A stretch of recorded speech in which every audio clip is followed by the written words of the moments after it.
Hello बच्चों, welcome to biology cell. जैसा कि मैंने आपको वीकली प्लानर में बताया था कि मैं क्लास 12th का फर्टिलाइजेशन में क्या क्या इवेंट होते हैं वो हम डिस्कस करेंगे। तो चलिए फटाफट से स्टार्ट कर लेते हैं अपना टॉपिक कि फर्टिलाइजेशन के इवेंट्स क्या क्या हैं। Human fertilization chapter 3 human reproduction से है ये।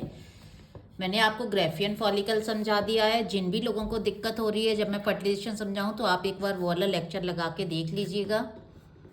और साथ में किस तरह से गैमीट बनते हैं वो भी मैंने आपको समझा रखा है।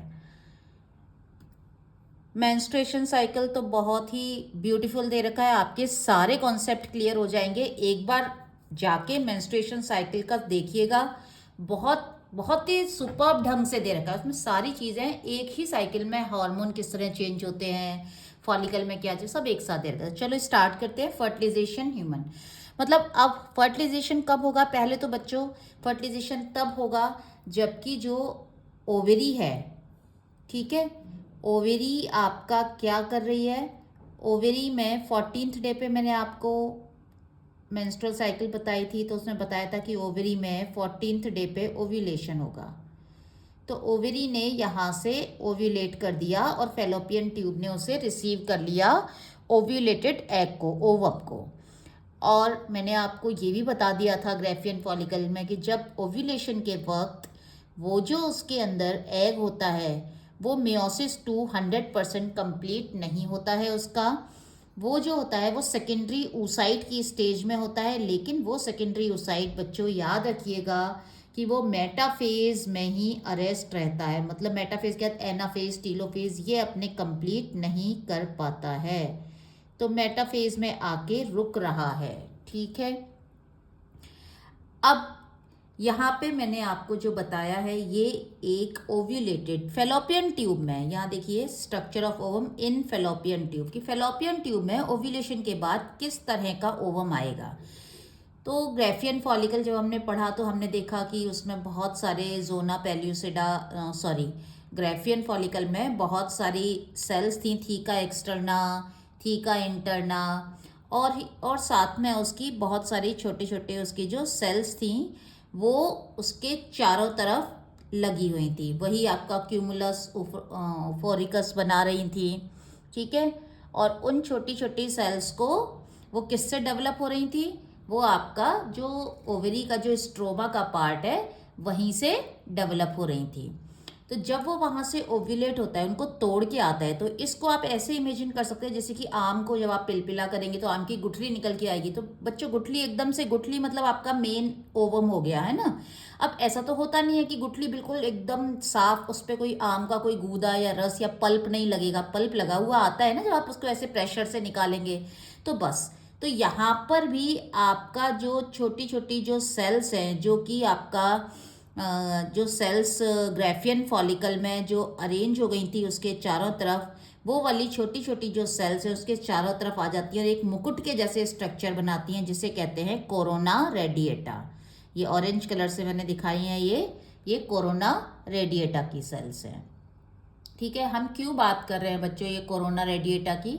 ये हम इसलिए बात कर रहे हैं क्योंकि ये सेल्स ओवम को प्रोटेक्ट करें। ओवम के बाहर अगर स्पर्म को आना है तो उसको सबसे पहले कोरोना रेडिएटा की सेल को ब्रेक करके आना पड़ेगा, पेनिट्रेट करके आना पड़ेगा, ठीक है। अब इसके बाद यहाँ पे कुछ मैंने फीमेल जो ओवम होता है उसकी कुछ कैरेक्टरिस्टिक्स लिखी हैं कि जैसे कि ये फीमेल रिप्रोडक्टिव गैमीट है, one of the largest cell हमारी बॉडी में, कुछ गिनी चुनी जो सबसे बड़ी सेल्स हैं उनमें से ये एक सेल है ह्यूमन बॉडी की, 0.12 mm डायमीटर में होती है। और आपको पता है इसके बारे में एक खास बात कि ये जो ओवम है ना, ये माइक्रोस्कोप में तो देखेंगे तो दिखेगा, बट हाँ इतना सफिशिएंटली आप इसे नेकेड आइज से भी देख सकते हैं, देख पाते हैं। हालांकि सेल्स जनरली दिखती नहीं है, लेकिन जो ओवम है फीमेल का वो दिखेगा।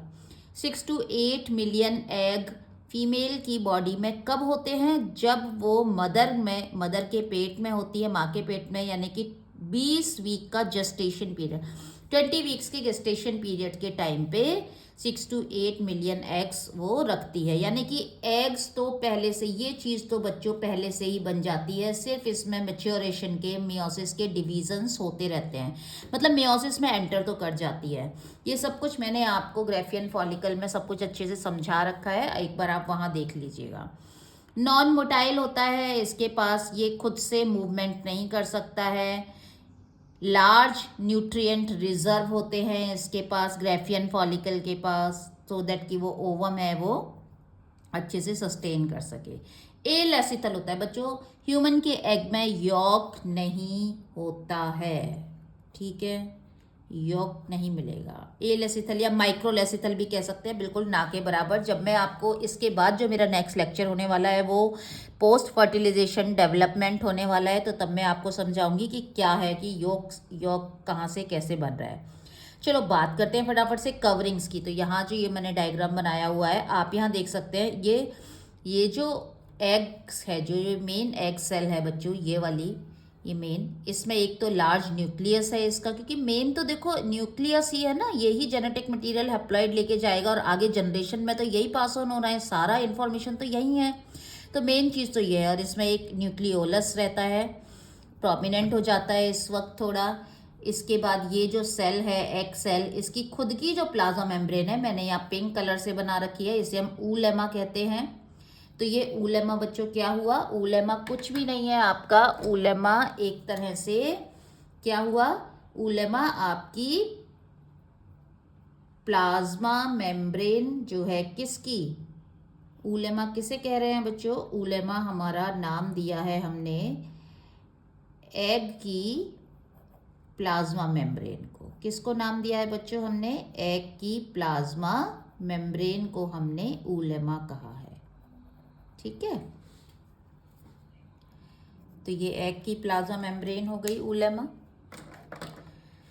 ऊलेमा के बाद आप यहाँ देखिए, मैंने आपको ब्लैक कलर से जो दिखाई हुई है यहाँ पे, ये विटेलाइन मेम्ब्रेन है, ये बहुत ही पतली होती है। तो ऊलेमा तो इसकी खुद की कवरिंग हो गई ना बच्चों, प्लाज्मा मेम्ब्रेन। उसके अलावा अगर कहें कि भाई कितनी कवरिंग है, आप अगर क्वेश्चन आए तो आपका जवाब होगा, ज़्यादा बड़ा क्वेश्चन नहीं आता, 1 मार्क का एमसीक्यू में आता है बच्चों। रीजन असर्शन में काफ़ी हेल्प मिलेगी इसको समझने से, करने में। तो 3 मेम्ब्रेन कवरिंग रहेंगी। सबसे पहले ये ब्लैक कलर से आई विटेलाइन मेम्ब्रेन है, ये प्रोटीन की होती है, इनर मोस्ट है। इनर मोस्ट मतलब अगर देखें कि एग के पास कौन सी है, बाहर से अंदर, तो सबसे अंदर की हुई ये सबसे पतली होती है, थिनर, बहुत थिन होती है। उसके बाद रेड कलर से यहाँ पे ये जो बनाई हुई है, ये जोना पेल्यूसिडा की है।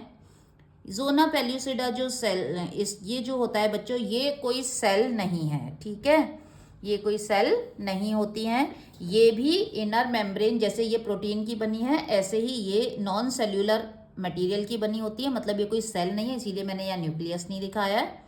और ये जो मटेरियल है इसका, ये है बायोमोलिक्यूल ग्लाइकोप्रोटीन। ग्लाइको का मतलब बच्चे समझते हैं ना आप, ग्लाइकोजन, ग्लूकोज, मतलब कार्बोहाइड्रेट, यानी कि प्रोटीन और कार्बोहाइड्रेट दोनों से मिलके बनी हुई है आपकी जोना पेल्यूसिडा। और जोना पेल्यूसिडा पर ही बच्चों आपको मिलेंगे ZP3 रिसेप्टर्स। कौन से रिसेप्टर्स, ZP3।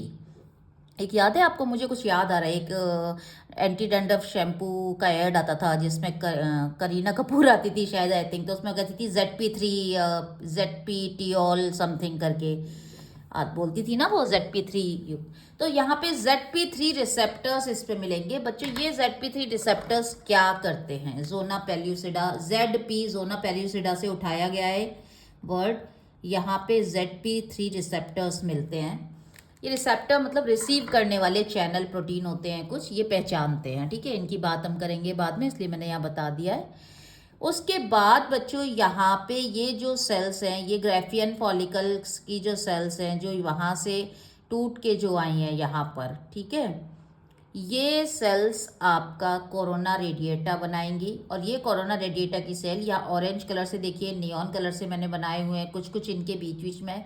इनको जोड़ने के लिए जो सीमेंटिंग मटेरियल का, ये जिससे जुड़ी रहती हैं, जो सीमेंटिंग मटेरियल का काम करता है वो है हाइयालुरोनिक एसिड। कौन सा है बच्चों उसका नाम, हाइयालुरोनिक एसिड। और बच्चों मैं बता दूं, हाइयालुरोनिक एसिड एक कार्बोहाइड्रेट है। इसीलिए आजकल हाइलुरोनिक वाली क्रीम आती है ना, क्यों? क्योंकि ये सेल को जोड़ के रखता है, और सेल जब जुड़ी रहेंगी तो टाइट रहेगा, तो स्किन टाइटनिंग एजेंट भी आप इस तरह से, तो ये वहीं से ये कॉन्सेप्ट उठाया है हाइलुरोनिक एसिड का। ठीक है, सेरम आते हैं ना, HA serum, hyaluronic acid serum. चलो नेक्स्ट हम बात करते हैं बच्चों। तो ये तो हमारी हो गई कि भाई 3 लेयर कौन सी हैं। तो पहले सबसे अंदर विटेलाइन, देन जोना पेल्यूसिडा हो गई, विटेलाइन मेम्ब्रेन इनरमोस्ट, देन जोना पेल्यूसिडा, और देन फिर उसके बाद कोरोना रेडिएटा। कोरोना रेडिएटा जिस बाइंडिंग सीमेंटिंग मटेरियल से जुड़ी हुई हैं, कार्बोहाइड्रेट नेचर का होता है वो है हाइलुरोनिक एसिड। और बच्चों जोना पेल्यूसिडा और विटेलाइन मेम्ब्रेन के बीच में यहाँ देखिए मैंने एक गैप बनाया है, इसमें येलो कलर दिख रहा होगा आपको थोड़ा थोड़ा, ये पेरीविटेलाइन स्पेस है। क्या है ये?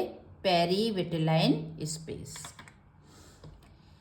तो चलो स्टार्ट करते हैं, फर्टिलाइजेशन कैसे होता है ह्यूमंस में। तो सबसे पहले ह्यूमन में जो फर्टिलाइजेशन का जो तरीका है, सबसे पहले तो इसमें जो ह्यूमन में जो स्पर्म है वो फीमेल की बॉडी में रिलीज किए जाएंगे इनसाइड, तो इंटरनल फर्टिलाइजेशन मिलता है। कैसा फर्टिलाइजेशन मिलेगा? इंटरनल, यानी कि जो स्पर्म है, स्पर्म रिलीज किए जाएंगे इनसाइड फीमेल बॉडी, और ये रिलीज करने की साइट कहाँ होगी? वेजिना के थ्रू पेनिस कंटैक्ट करके, और ये यूटरस में रिलीज किए जाएंगे। ठीक है बच्चों, ये यहाँ पे इस तरह से, यहाँ से, तो यहाँ पर आपका ये जो स्पर्म है, ये छोटे छोटे स्पर्म यहाँ यूटरस से चल के और ये इधर की तरफ मूव करेंगे फेलोपियन ट्यूब की तरफ। तो ये आउट ऑफ ग्रेविटी मतलब ऊपर की तरफ जा रहे हैं। इसी प्रोसेस को, सबसे पहला प्रोसेस यही है, तो इसी प्रोसेस को बच्चों इंसेमिनेशन कहा जाता है। यहाँ मैंने 3 मेजर स्टेप लिख दिए, insemination and capacitation, sperm movement to ovum, acrosomal reaction. Fertilization के मेन इवेंट हैं ये। कई बार आप कई बुक्स में देखेंगे तो 4 इवेंट भी मिलते हैं, कैपेसिटेशन को अलग से सेकंड पॉइंट में डाल देते हैं वो लोग। तो बच्चों इंसेमिनेशन का मतलब पता चल गया कि आपका यूट्रस में जब स्पर्म रिलीज होगा तो उसे इंसेमिनेशन, इन मतलब इनसाइड, सेमिनेशन का सीमेन वर्ड से मना है। आपको पता है ना कि जो स्पर्म है वो एक फ्लूइड में रहते हैं, स्पर्म प्लस फ्लूइड सीमेन कहलाता है आपका। तो वो उसमें 1 टाइम के जो रिलीज रहता है उसमें आपका 200 to 300 मिलियन स्पर्म्स होते हैं। अब बच्चों होता क्या है, अब एक चीज़ बहुत ध्यान देने वाली है कि जो फीमेल की जो वेजाइना होती है ना, वो फीमेल की वेजिना कैसी है बच्चों? फीमेल की वेजिना बहुत ही एसिडिक है। कैसी है बच्चों? बहुत ही एसिडिक है। और एसिडिक होने की वजह से, ये जो फीमेल वेजिना है ये एसिडिक होने की वजह से, अब क्योंकि आपको पता है कि स्पर्म सीमेन कैसा है बच्चों? सीमेन है एल्केलाइन, और कोई एल्केलाइन चीज़ एसिडिक एसिड के कांटेक्ट में आएगी तो डेफिनेटली न्यूट्रलाइजेशन की तरफ बढ़ेंगी कि नहीं? एसिड और बेस न्यूट्रलाइजेशन रिएक्शन। तो इस सीमेन का जो बेसिसिटी है, जो उसकी एल्केलिनिटी है, उसमें कमी आती है, और जब एल्केलिनिटी में कमी आती है तो जो स्पर्म है वो मरने लगते हैं। आप एक तरह से सोच सकते हैं कि वो मूव, अब स्पर्म के पास तो क्या है? मूवमेंट के लिए फ्लैजिला है ना स्पर्म के पास, तो स्पर्म के पास तो इस तरह से हेड टेल, आप इंस्टाग्राम पे मैंने एक बहुत ही शॉर्ट में आपको बनाई हुई है एक रील स्पर्म की, मुश्किल से 1 मिनट की भी नहीं, एक बार जाके देखिएगा। तो ये फ्लैजिला, तो ये जब इस पे एसिड की मार पड़ती है, वेजिना क्योंकि हाईली एसिडिक है फीमेल की, तो ये सीमेन जो है वो अपनी अल्केलिनिटी खोने लगता है, सीमेन अल्केलाइन होता है। तो इस वजह से, और तो इसका मूवमेंट धीरे धीरे कम होने लगता है और बहुत सारे मरने लगते हैं। तो फेलोपियन ट्यूब में पहुंचने के लिए बहुत ही कम स्पर्म रह जाते हैं। और इसीलिए बच्चों अगेन 1 नंबर का आपका सवाल यहाँ से बनता है कि इतने सारे स्पर्म मेल में 1 टाइम इजैकुलेशन में रिलीज क्यों होते हैं? मैंने कहा ना 200 to 300 million sperm 1 time ejaculation में इंसेमिनेट होंगे। तो इतने सारे क्यों होते हैं? क्योंकि फर्टिलाइजेशन पहली बात मैटर ऑफ चांस है, और दूसरी बात कि वहाँ तक जाते जाते उनको वेजिना का एसिडिक एनवायरनमेंट से सामना करना पड़ता है, एनकाउंटर। तो वहाँ तक जाते जाते तो आप ये समझो कि वॉरियर्स हैं ये, वहाँ तक जाते जाते तो इनकी सेना आधे से ज़्यादा क्या, बहुत ही कम सेना बचती है, ठीक है, सब जंग में शहीद हो जाते हैं। तो बच्चों ये ही अब एक चीज़ देखिए, अगर आप ज़्यादा देर लैब में काम कर लें एसिड, या आपके गलती से आपके हाथ पे गिर जाए जो कि एसिड है, तो आपका हाथ कैसा हो जाता है? कोरोजन। एसिड कोरोसिव होता है, तो आपके हाथ की स्किन हटा देगा, हट जाती है कि नहीं? तो ऐसे ही बच्चों क्या होता है कि ये जो स्पर्म होता है ना, स्पर्म की प्लाज्मा मेम्ब्रेन, बिकॉज स्पर्म क्या है बच्चों? हैप्लॉइड और सिंगल सेल है, ये एक ही सेल है, इसके कोई पार्ट वार्ट नहीं है, ठीक है, एक ही सेल है। वो ऐसे लंबी इधर से ऐसे हो गई है हेड शेप में, और इधर से लंबी हो गई है फ्लैजिला में। तो जब एक ही सेल है बच्चों, तो ये जो रेड कलर से जो ये सब ये बन रहा है, ये इसकी प्लाज्मा मेम्ब्रेन होगी, एक ही प्लाज्मा मेम्ब्रेन कवर कर रही है। अब ये जा किस तरफ से रहा है? पेनिट्रेशन कर रहा है हेड की तरफ से, हेड की तरफ से ऐसे घुस रहा है, तो सबसे ज़्यादा पहले ये एनकाउंटर होगा। तो ये जो हेड है ना, इसकी जो प्लाज्मा मेम्ब्रेन है इसके चारों तरफ की, वो प्लाज्मा मेम्ब्रेन क्या होने लगती है बच्चों? इसकी प्लाज्मा मेम्ब्रेन डिसइंटीग्रेट होने लगती है। क्या होने लगती है? डिसइंटीग्रेट, मतलब टूटने लगती है एसिड की वजह से, ठीक है। तो यहाँ पे अगर हम यहाँ पे लिख देते हैं कैपेसिटेशन को, इधर लिख देती हूँ मैं कैपेसिटेशन। तो क्या हुआ? जैसे ही आपका स्पर्म की एंट्री हुई, इंसेमिनेशन हुआ, इंसेमिनेशन के बाद एसिडिक वेजिना की वजह से जो स्पर्म की प्लाज्मा मेम्ब्रेन है वो रप्चर होने लगेगी, डिसइंटीग्रेट, टूटने लगेगी।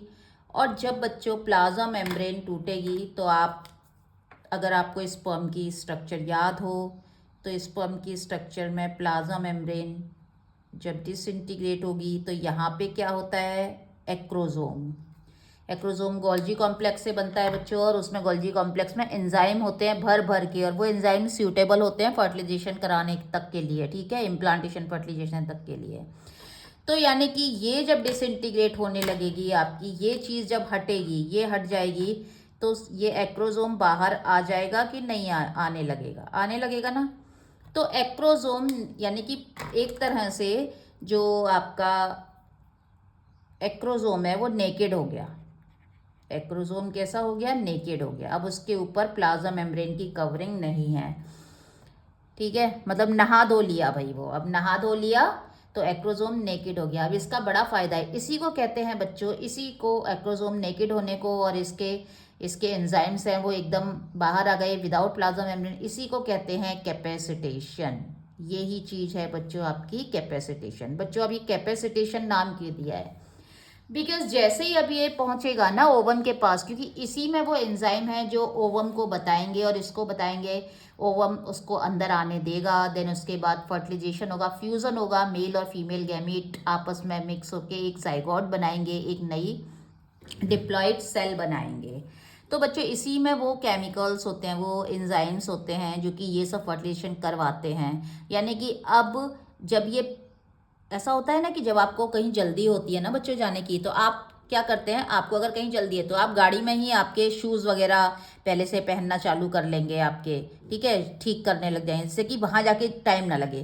तो इसने अब वहाँ जाके इसको टाइम ना लगे फर्टिलाइजेशन में, तो और एंजाइम ही सबसे पहले काम आएंगे, तो इसने अपने एंजाइम के ऊपर की जो प्रोटेक्टिव लेयर है उसको हटा दिया, जिससे फटाफट काम हो जाएगा। यानी कि अब इसे कैपेसिटी मिल गई है फर्टिलाइजेशन करने की। तो अब बच्चों आप आइडिया लगा सकते हैं कि इसको नाम कैपेसिटेशन क्यों दिया गया है।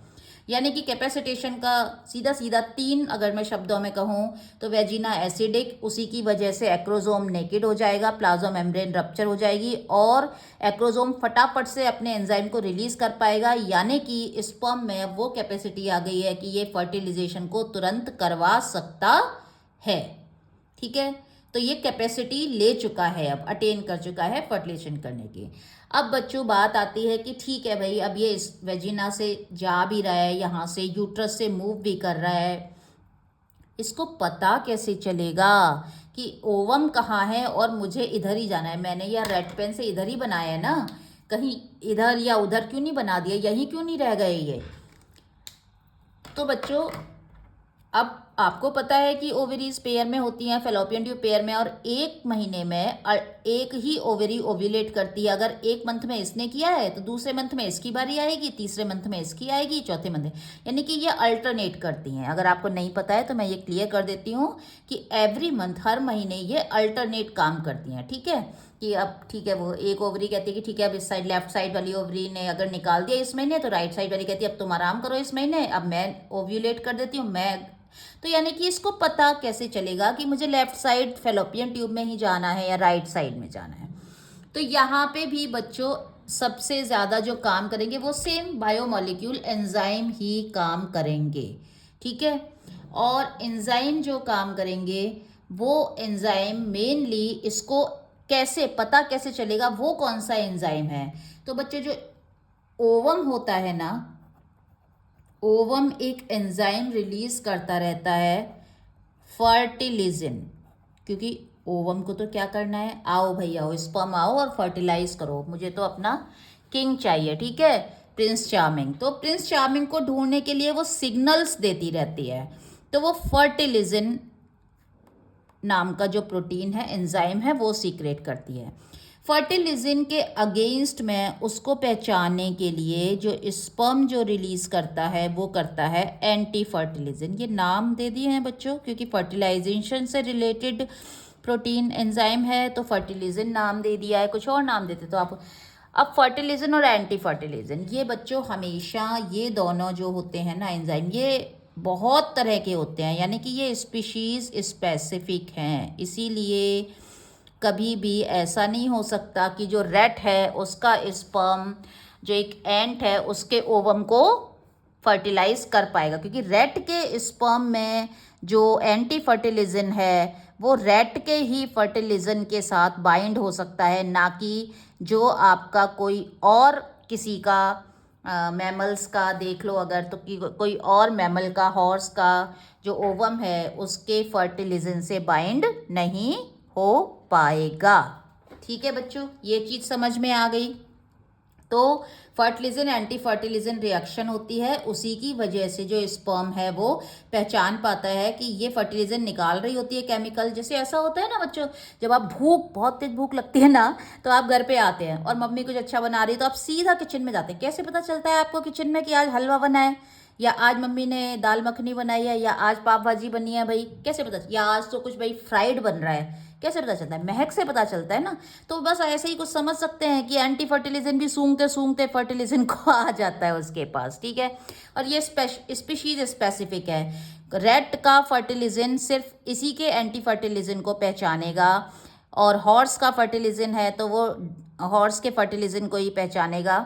ठीक है, और अगर कभी ये पहचान भी लेते हैं और हो भी जाता है ना फर्टिलाइजेशन, अगर स्पीशीज डिफरेंट होती हैं तो फिर वो आगे जो उनके जनरेशन बनती है ना बच्चों, वो फर्टाइल नहीं होती, मतलब वो ओवम और स्पर्म प्रोड्यूस नहीं कर सकते, जैसे कि आपका हॉर्स एंड डोंकी का। क्योंकि ये मैंने इसलिए बताया कि आपके मन में सवाल आ रहा होगा कि madam fertilization horse and donkey के भी तो होता है, प्रोजेनी हो जाता है फर्टिलाइजेशन, बट देखो क्या म्यूल जो होते हैं, जो खच्चर होते हैं, क्या वो फर्टाइल होते हैं? क्या उनके बच्चे होते हैं? वो नहीं होते ना उनके, तो म्यूल फर्टाइल नहीं होते, वो इनफर्टाइल होते हैं। ठीक है, तो ये स्पेशीज स्पेसिफिक है, और बिकॉज ये एंजाइम है तो ये एंजाइम स्पेशीज स्पेसिफिक है, तो ये लॉक एंड की पे काम करते हैं। यानी कि ये लॉक एंड की थ्योरी आप 11th क्लास में पढ़ के आए होंगे, यानी कि फर्टिलिजन तुरंत एंटी फर्टिलिजन के साथ इस तरह से कंबाइन होके एक बॉन्ड, बच्चों कुछ नहीं होता बेसिकली ना, लॉक एंड की बॉन्डिंग वाला सिस्टम होता है।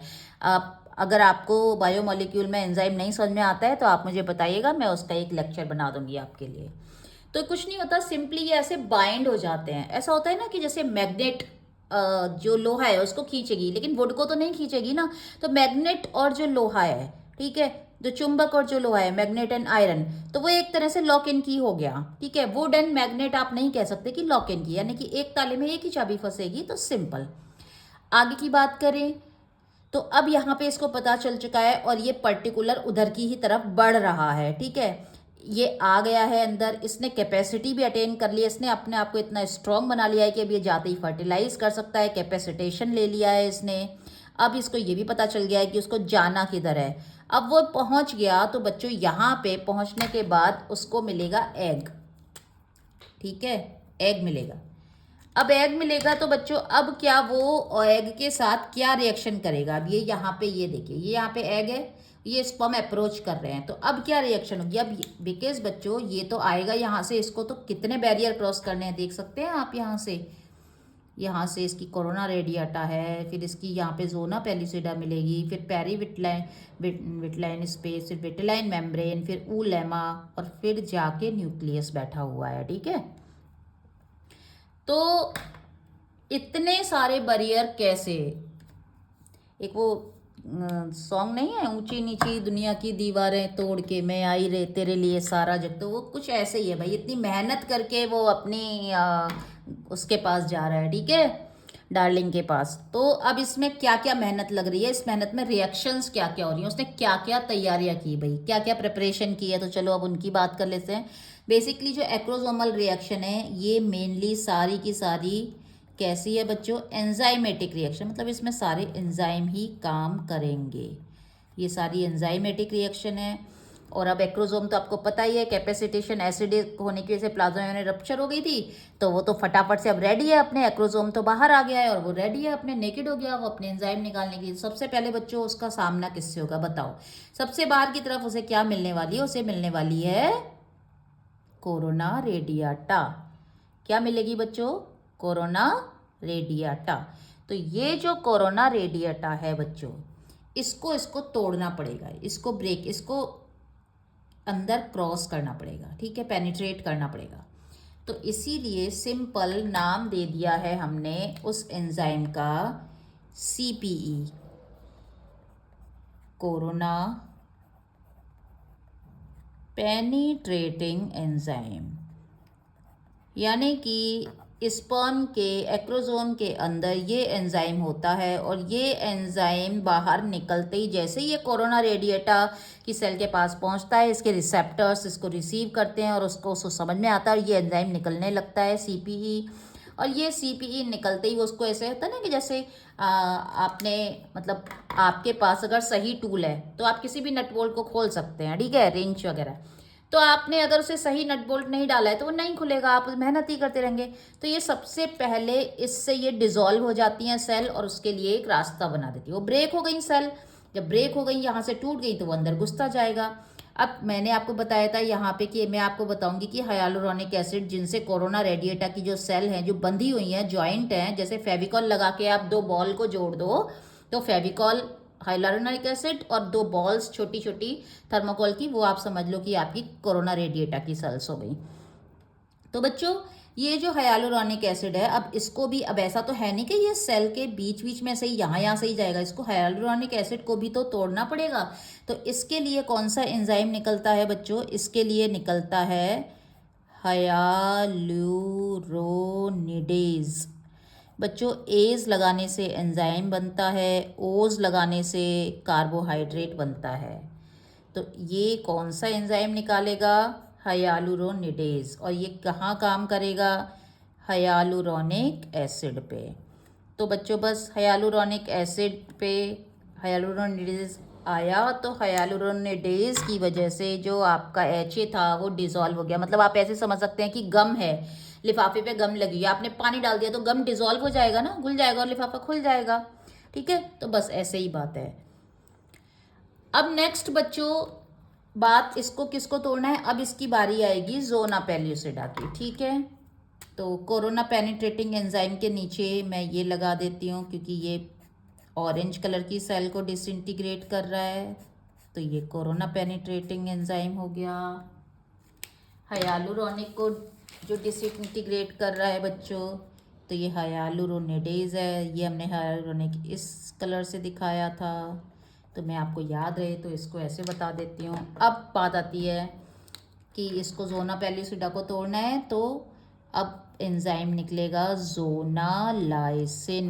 लाइस वर्ड का मतलब होता है, मैंने वायरस में भी लाइटिक साइकिल आपको बताई थी, ब्रेक करना, तोड़ना, यानी कि जोना पेल्यूसिडा के जितने भी आपके जो मटेरियल है उसको डिसॉल्व करने के लिए, नॉन सेल्यूलर ग्लाइकोप्रोटीन की लेयर है ना, तो जोनालाइसिन एंजाइम निकलता है। ठीक है, जोनालाइसिन निकलने के बाद अब ये कहाँ जाएगा, इसको मिलेगी क्या बच्चों, अब इसको प्लाज्मा मेम्ब्रेन मिलने वाली है। ठीक है, तो जोनालाइसिन और उसके बाद अब ऊलेमा को तोड़ने के लिए, ऊलेमा मैंने यहाँ पिंक कलर से बनाई है, तो ऊलेमा को तोड़ने के लिए मैं यहाँ लिख देती हूँ जोनालाइसिन जोना पेल्यूसिडा पे काम करेगा, और ऊलेमा को तोड़ने के लिए डिसइंटीग्रिन पेप्टाइड्स।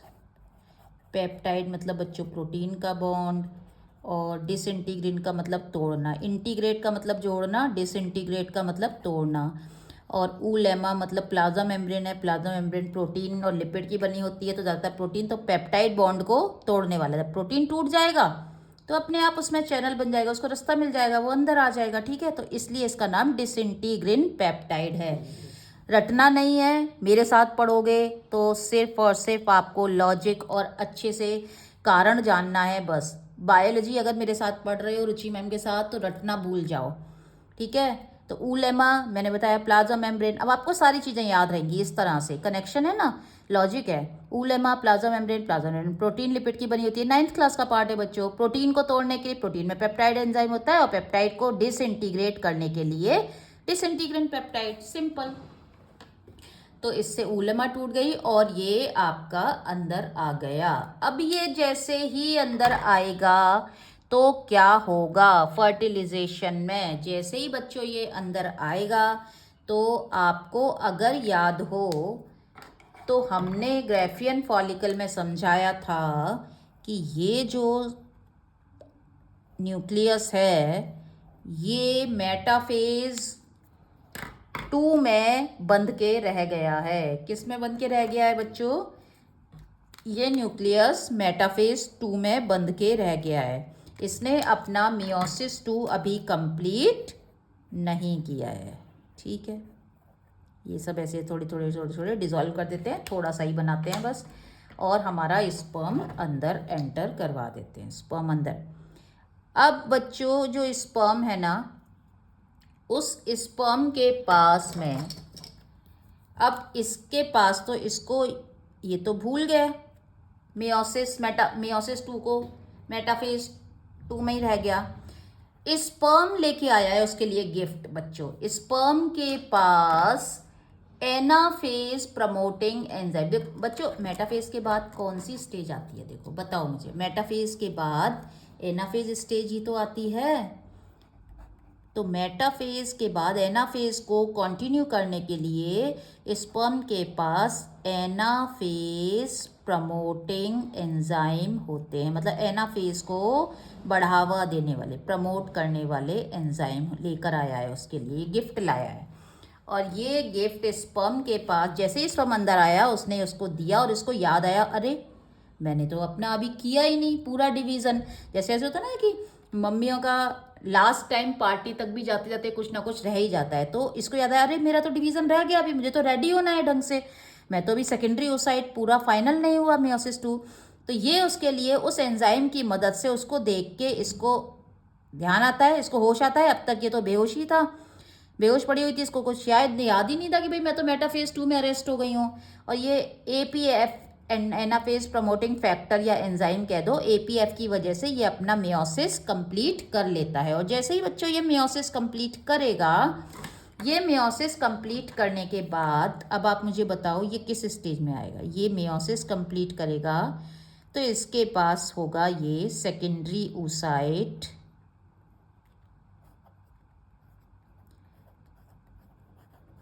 अब सेकेंडरी oocyte किस में कन्वर्ट हो गया है बच्चों, सेकेंडरी oocyte अब चला गया है फीमेल प्रोन्यूक्लियाई में, फीमेल प्रोन्यूक्लियाई में। तो सेकेंडरी oocyte ने पूरा कर लिया अपना डिवीज़न और वो बन गया फीमेल प्रोन्यूक्लियाई। और उधर से स्पर्म ने अपना क्या छोड़ा, उसमें स्पर्म सिर्फ और सिर्फ अपना यहाँ पे न्यूक्लियस छोड़ता है, ठीक है। स्पर्म तो यहीं पे रह जाता है सारा, एक्रोसोम के एंजाइम्स काम आ जाते हैं, एक्रोसोम डिसॉल्व हो गया। अब स्पर्म, ये तो प्लाज्मा मेम्ब्रेन, ये तो टेल वेल थी, ये तो प्लाज्मा मेम्ब्रेन है, तो अंदर क्या जाएगा, सिर्फ और सिर्फ मेल का न्यूक्लियस। तो ये अंदर मेल का न्यूक्लियस है और ये फीमेल, तो ये मेल और ये मेल प्रोन्यूक्लियाई हो गया बच्चों, और वो वाला क्या हुआ, वो फीमेल प्रोन्यूक्लियाई हुआ। यानी कि बच्चों एक टाइम पे थोड़ी देर के लिए इस तरह की देखने को मिलेगी सिचुएशन, जिसमें एग सेल के अंदर, ओवम के अंदर थोड़े टाइम के लिए मेल प्रोन्यूक्लियाई और फीमेल प्रोन्यूक्लियाई होंगे, जस्ट बिफोर द फर्टिलाइजेशन से जस्ट थोड़ा देर पहले की बात होगी ये। तो बच्चों फिर इस स्टेज का भी कोई ना कोई नाम होना चाहिए। बिल्कुल है जी, इस स्टेज को कहा जाता है ऊटिड। क्या कहते हैं, ऊटिड। तो इस स्टेज को ऊटिड कहते हैं। बस ऊटिड के बनने के बाद बच्चों फर्टिलाइजेशन हो जाता है। ऊटिड के बाद क्या होता है, फर्टिलाइजेशन हो गया। फर्टिलाइजेशन का मतलब क्या होता है बच्चों, फर्टिलाइजेशन का मतलब कि मेल और फीमेल गैमीट का यूनियन, दोनों का जुड़ना, इसे हम क्या कहते हैं, फर्टिलाइजेशन। मेल एंड फीमेल जो गैमीट हैं, गैमीट तो बेसिकली न्यूक्लियस के लिए है ना, तो गैमीट का यूनियन ये हो गया, तो ये फर्टिलाइजेशन हो जाता है। फर्टिलाइजेशन होता कहाँ है बच्चों, फर्टिलाइजेशन होता है आपकी बुक में, कहीं में एम्पुला दे रखा है, कहीं में फैलोपियन ट्यूब दे रखा है, कोई भी चीज़ गलत नहीं है, लेकिन मैं आपको फर्टिलाइजेशन की बिल्कुल एग्जैक्ट साइट बताती हूँ कि फर्टिलाइजेशन कहाँ होता है। फर्टिलाइजेशन की एकदम एग्जैक्ट साइड है बच्चों